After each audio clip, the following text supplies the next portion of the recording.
టోలీ చౌకీలోని భవన నిర్మాణ ఘటనలో మృతి చెందిన ఇద్దరిని కూడా ఉస్మానియా మార్చరీకి అయితే తరలించడం జరిగింది. ప్రస్తుతం ఉస్మానియా మార్చరీ వద్ద వాళ్ళ బంధువులంతా కూడా ఆర్తనాదాలతోటి కన్నీరు మున్నీరుగా విలపిస్తున్నారు. ఇటు ఆదినారాయణ అదేవిధంగా తిరుపతి వీళ్ళిద్దరు కూడా ఘటనలో చనిపోవడం జరిగింది. భవన నిర్మాణం టైంలో ఆ వాల్ పడిపోవడం, ఆ తర్వాత ఆ వాల్ కారణంగా ఎప్పుడైతే పడిపోయిందో ఆ గోవా కర్రలు కూడా విరిగి కింద పడడం జరిగింది. కింద పడిన అనంతరం వీళ్ళు కూడా కింద పడ్డారు. ఆ తర్వాత స్పాట్లోనే చనిపోవడం జరిగింది. ప్రస్తుతం తిరుపతికి సంబంధించిన భార్య ఇక్కడ ఉన్నారు. అదేవిధంగా ఆదినారాయణ భార్య కూడా పక్కనే ఉన్నారు. వీళ్ళంతా కూడా కన్నీరు మున్నీరుగా విలపిస్తున్న పరిస్థితి.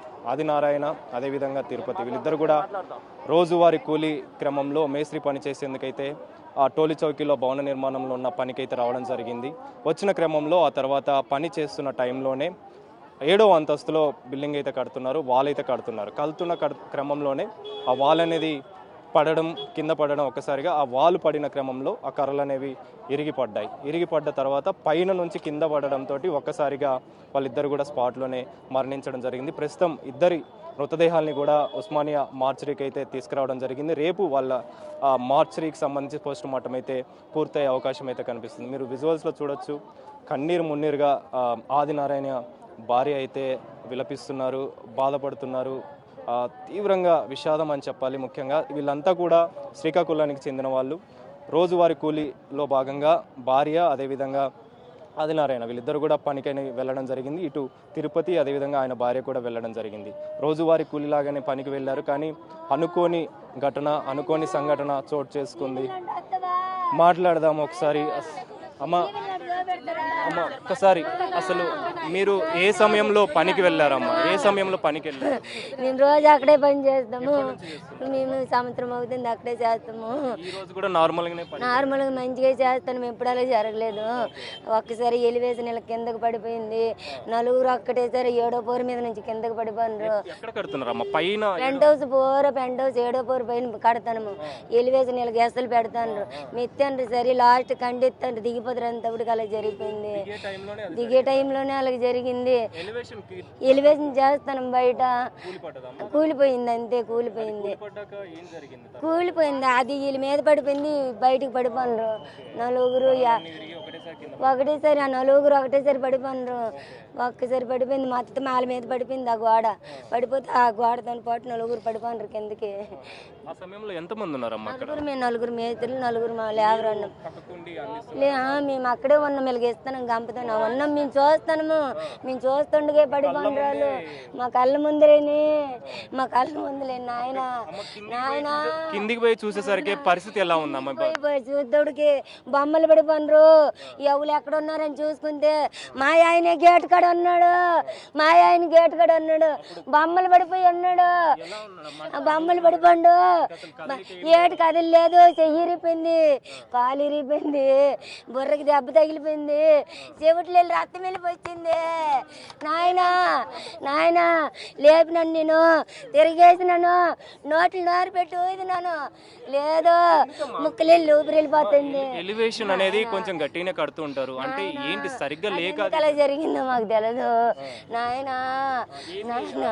సపోర్ట్ ఉంది, అన్ని ఉన్నాయి. అది ఎందుకు అలాగయ్యిందో నాయన. ఇప్పుడు ఆయన మార్చరీ రేపు పోస్ట్ మార్టం చేస్తా అని చెప్పేసి అంటున్నారు. అసలు ఇలాంటి ఘటన ఒకటి జరుగుతుందని కూడా మనకు తెలియదు, కానీ ఊహించలేము. అలాంటిది మీరు రోజు పనికి వెళ్తుంటారు, ఇలాంటి ఘటన ఒకటి చోటు చేసుకుందని చెప్పేసి అసలు కళ్ళలో కూడా అనుకోని పరిస్థితి. ఏమంటారు అసలు? మేమేం చెప్పలేము. మాకు ఏ దిక్కు లేదు నాయన. మాకు మేమే దిక్కు. స్టార్ట్ అయిన దగ్గర నుంచి మేమే చేస్తాము. ఆ బిల్డింగ్ ఆ సార్లదంతా మేమే చేస్తాము. ఇప్పుడు ఎలివేషన్లు త్వరగా టవ్వులు చెప్పలేదు. మేము చేస్తాం. ఇప్పుడు అలాగే చేసుకున్నట్టుగా నార్మల్గా చేసినాము. అది ఎందుకు అలాగైందో మాకు తెలియదు నాయన.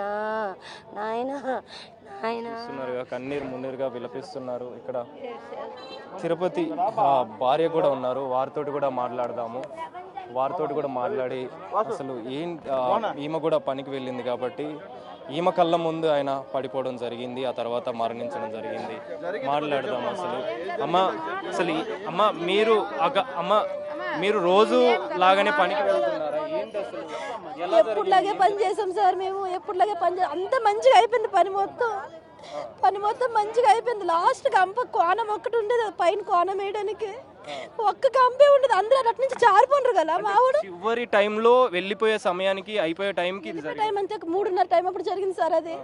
అది పైన కోణం వేస్తుంటది, పైన మాల్ ఇంకెలా ఇస్తాడు, అందరూ వెళ్ళిపోతారు కిందకి, ఎవరు లేరు.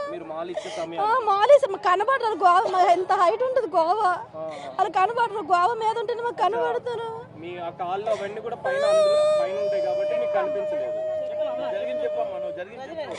మాలేస్తాడు మరి వాళ్ళు లేరు. గంపడు మాల తీసి పైన ఎలా పెడతారు, కింద జారిపోంటారు. మా ఎలా పడడం ఏం లేదు సార్. అది మొత్తం పని మొత్తం చేశాను. చేసిన తర్వాత అసలు పడిపోతారు అనుకోలేదు.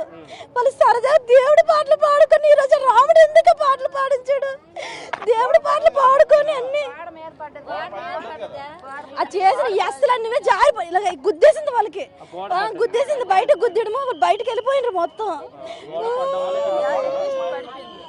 రోజు అక్కడికే పనికి వెళ్తుంటారు. అటే వెళ్తాం. పడ్డ తర్వాత మీరు కిందికి పోయి చూసి కింద చూసరికి ఏం లేదు సార్. మొత్తం తన భూమికి ఏకం గుద్దేస్తున్నది. ఒకరిద్దరేమో ఒక లోపల పడిపోయి ఉన్నారు. ఒకరు ఇప్పుడు వాళ్ళ ఆయన మా ఆయన ఈ చివరికి పడిపోయినారు. లోపల ఒక మనిషి పడిపోయాడు. రేకుల మీద పడి ఇటు జంప్ అయిపోయింది ఇంకొక మనిషి. మొత్తం ఎంతమంది పని చేస్తున్నారు చేస్తున్నాం సార్ అక్కడ. ఇప్పుడు ఇద్దరితో పాటు వీళ్ళిద్దరు అసలు కిందకి వెళ్తాడికి ఏట్ లేదు సార్. మొత్తం అయిపోయింది కిందకి వెళ్తాడికి. వాళ్ళు కూడా ఊపిరి కొంచెం ఆడినట్టు అనిపించింది వాళ్ళది అంతే. మీరు కింది పోయి చూడంగానే ఆయన ఎలాంటి పరిస్థితి లేదు, అసలు ఏం లేదు సార్. మొత్తం ఇలా ఉండే మా చూడండి, నాకు అసలు మాట్లాడక తను లేడు అసలుగా. ఇలా చూసారు కింద పడిపోయి మొత్తం అంతా లోపలికి వెళ్ళిపోయి ఇది ఇరిగిపోయి మొత్తం ఇరిగిపోయి చెయ్యి మొత్తం బయటకు వచ్చేసింది సార్. నా బావా ఎన్ని సంవత్సరాలకి పని చేస్తున్నారు అమ్మా?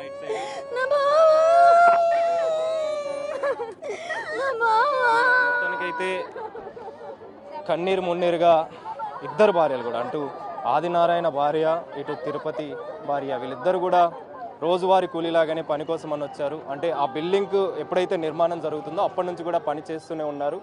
ఆ గోడ చివరి అంతస్తులో ఉన్నటువంటి పెంట్ హౌస్కి సంబంధించిన ఎలివేషన్ గోడ ఏదైతే కడుతున్నారో అది కట్టే క్రమంలో అది ఒక్కసారిగా మీద పడడం, ఆ తర్వాత గోవా కర్రలని కూడా ఇరిగిపడడంతో కింద పడడంతో స్పాట్లోనే వాళ్ళిద్దరు కూడా మరణించారు. అదేవిధంగా అందులో ఉన్నటువంటి మరొక ఇద్దరికి సంబంధించి కూడా ప్రస్తుతం సిచ్యువేషన్ క్రిటికల్గా ఉందని చెప్పేసి కూడా తెలుస్తుంది. ప్రజెంట్ ఇద్దరికి సంబంధించి కూడా మృతదేహాలను అయితే ఉస్మానియా మార్చరీకి అయితే తీసుకురావడం జరిగింది. రేపు దానికి సంబంధించి పోస్ట్ మార్టం కూడా జరుగుతుంది. అయితే కొంతమంది ఈ కార్మికులకు సంబంధించి మాట్లాడడానికి ఉన్నారు, వారితో కూడా మాట్లాడదాము.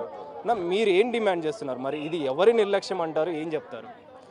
ముందుగా ఎవరైతే ఆదినారాయణ మరియు తిరుపతి గారి మృతికి కారణమైనారో వారు బిల్డరు మరియు ఓనరు, వాళ్ళ నిర్లక్ష్యం వల్లనే 7 అంతస్తులు ఇల్లీగల్గా కన్స్ట్రక్షన్ చేయించడం జరిగింది. ఏ ప్రికాషన్స్ తీసుకోకుండా వాళ్ళు వద్దన్నా కానీ, అయ్యా ఈ గోడలు పచ్చిగా ఉన్నాయి, గోవా సరిగా లేదు అంటే కూడా మాకు అర్జెంట్ ఉంది, తొందరగా కావాలి అని చెప్పి వాళ్ళని పైకెక్కించి ఇలా వాళ్ళ ప్రాణాలకు కారకులు వాళ్ళే కనుక అట్టి బిల్డర్ కానివ్వండి, ఓనర్ కానివ్వండి, జిహెచ్ఎంసీ వాళ్ళు కానివ్వండి, వాళ్ళ మీద సీరియస్ యాక్షన్ తీసుకొని ఆ ఒక బిల్డింగ్ సీజ్ చేయాలి, వాళ్ళకు న్యాయం జరగాలి అని చెప్పి కోరుతున్నాము. ఎందుకంటే రీసెంట్లీయే వీళ్ళకు కార్మికులకు, భవన నిర్మాణ కార్మికులకు ఎక్కడ పోయినా అన్యాయం జరుగుతుంది. దాన్ని దృష్టిలో పెట్టుకొని వీళ్ళకు ఒక ఐక్యత ఉండాలి అని చెప్పి రీసెంట్లీగా వీళ్ళ ఒక అసోసియేషన్ ఫామ్ చేయడం జరిగింది. అసిస్టెంట్ కమిషనర్ గంగాధర్ సార్ గారి ఆదేశాలతో, లేబర్ కమిషనర్ వాళ్ళ ఆదేశాలతో మీరు ఒక సంఘం ఏర్పాటు చేసుకోండి అంటే వీళ్ళు రీసెంట్లీ ఒక శ్రీ వెంకటేశ్వర లేబర్ అసోసియేషన్ అని ఒక అసోసియేషన్ ఫామ్ చేసుకొని ఇప్పుడు కేసు నమోదైందా, వాళ్ళకి సంబంధించి చర్యలు ఏం తీసుకుంటారు? ఇప్పుడు ఎస్ఐ గారు వచ్చారు, ఎఫ్ఐఆర్ రాసుకొని వాళ్ళ మృతుల భార్యలతో సంతకాలు తీసుకొని ఎఫ్ఐఆర్ చేసిర్రు. రేపు పోస్ట్ మార్టం అనంతరము వాళ్ళకి ఏం న్యాయం చేస్తామని చెప్పిర్రు.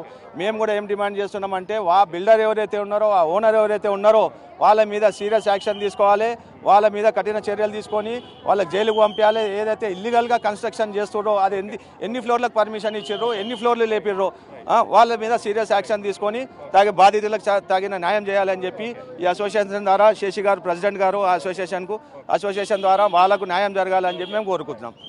మొత్తానికైతే కార్మికులకు సంబంధించి అంటే రోజువారీ కూలీ పనిలోనే వీళ్ళు రావడం, అంటే ఆ బిల్డింగ్ నిర్మాణం ఎప్పుడైతే మొదలైందో అప్పటి నుంచి కూడా వాళ్ళు అక్కడికే వస్తున్న టైంలోనే ఈ ఘటన అనేది చోటు చేసుకోవడం, ముఖ్యంగా వాళ్ళ కళ్ళ ముందే చూస్తుండగానే ఆ గోడ కూలిపోవడం, ఆ తర్వాత వాళ్ళు పడిపోవడం అనేది జరిగింది. పడిపోయిన తర్వాత వాళ్ళు ఒక్కసారిగానే కింద పడడం, ఆ తర్వాత ఇద్దరు కూడా స్పాట్లో మరణించారు.